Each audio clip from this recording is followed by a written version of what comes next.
صرف دعویٰ نہ رہے کہ میں نبی سے سب سے بڑھ کر محبت کرتا ہوں، اس دعوے کا آگے جو تقاضا ہے نا نبی صلی اللہ علیہ وسلم کے طریقے کے مطابق زندگی ہو، وگرنہ زبانی دعویٰ کوئی نہیں چلے گا۔ اس کی مثال ایسے لے لیں، جمعے کی نماز کی رکعات جو فرض ہم پڑھتے، فرض کتنے پڑھتے ہیں؟ 2 رکعت پڑھتے ہیں۔ اگر میں کہوں آپ کو کہ آج ہم 4 رکعت پڑھیں تو آپ کبھی بھی ماننے کے لیے تیار نہیں، حالانکہ 2 رکعت کا اضافہ کرنا ہے نا۔ ان 2 رکعتوں کے اندر فاتحہ پڑھیں گے، کوئی اور سورت پڑھیں گے، قرآن ہی تو پڑھا گیا۔ ہم اللہ اکبر کہہ کر رکوع کریں گے، اللہ کی کبریائی بیان ہو رہی ہے، تسبیحات پڑھیں گے، سجدہ کریں گے، اللہ کو کریں گے۔ کون سا غلط کام ہوا؟ ایک رکعت کا اضافہ ہوا نا، 2 رکعتیں بڑھائی ہیں، کون سا کسی کو گالیاں دی، کون سا کسی کو بہت بڑا جرم کر دیا ہے، نیکی کا کام ہی کیا ہے۔ لیکن آپ سارے کہتے ہیں کہ نہیں نہیں 4 رکعتیں کہاں سے آ گئی، 2 رکعتیں ہیں جمعے کی نماز۔ میرے محترم بھائیوں، دین کے ہر مسئلے میں اسی بات کو سامنے رکھا کرو کہ جو محبوب نے فرمایا بس وہی ہے، باقی لوگوں نے اضافہ کر دیا ہے۔ اگر اس پر دلیل نہیں تو وہ اضافہ ہے، وہ اضافہ جو ہے نا وہ قبول نہیں، وہ اللہ نے قبول نہیں کرنا۔ جس طرح ہم ہر معاملے کے اندر کہہ دیتے ہیں نا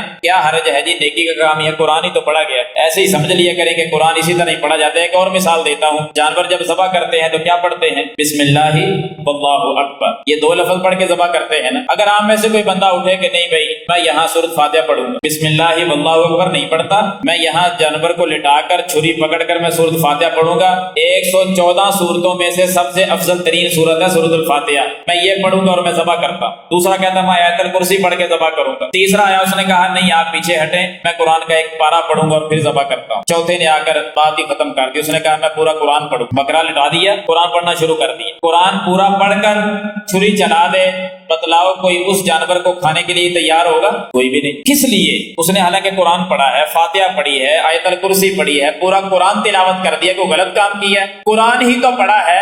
اور آپ اتنے باشعور ہیں، اتنے پڑھے لکھے ہیں، آپ خود کہتے ہیں کہ وہ کھانے کے قابل نہیں، کس لیے کہ اس نے نبی کا طریقہ نہیں اپنایا، اس نے بسم اللہ واللہ اکبر نہیں پڑھا، قرآن پڑھ دیا سارا۔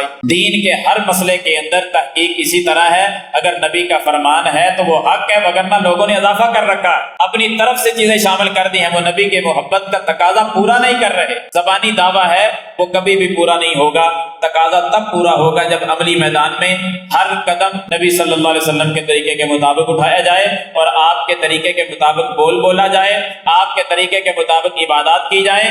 جب یہ حاصل ہوگا، ایسے طریقے پر نمازیں ہوں گی، ایسے طریقے کے مطابق تمام عبادات ہوں گی، پھر اللہ کے فضل و کرم سے ہم نبی کے ساتھ حقیقی محبت بھی کریں گے، اور اس حقیقی محبت کا نتیجہ اور رزلٹ یہ نکلے گا کہ المرء مع من احب، جس نے جس کے ساتھ محبت کی ہوگی قیامت کے دن اسی کے ساتھ ہو۔